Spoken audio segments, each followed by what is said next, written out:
Assalomu alaykum. Vitiligo bu kasallik emas, balki terining o'ziga xos holati. Men Oybek Suyunboyevich Mametov 25 yillik tajribaga ega teri tanosil kasalliklar vrachiman, shifokoriman.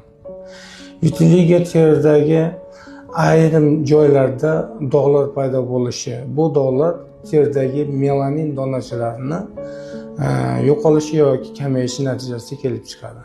Vitiligo yuqumli emas. Ya'ni ko'pincha odamdan odamga o'tadi degan farazlar noto'g'ri. Ko'pincha asab buzilishlarda, stresslarda, immun sistemasidagi o'zgarish holatlarida paydo bo'ladi.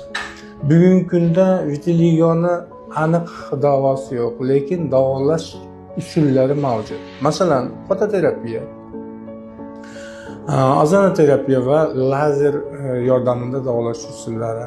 Bundan tashqari yana vitamin D3, folat kislota, vitamin B12, xelat medi, sink moddalarini qo'llash yordamida, mahalliy mazlar surtash yordamida kasallikni qisman bo'lsa-da yengilatish bor.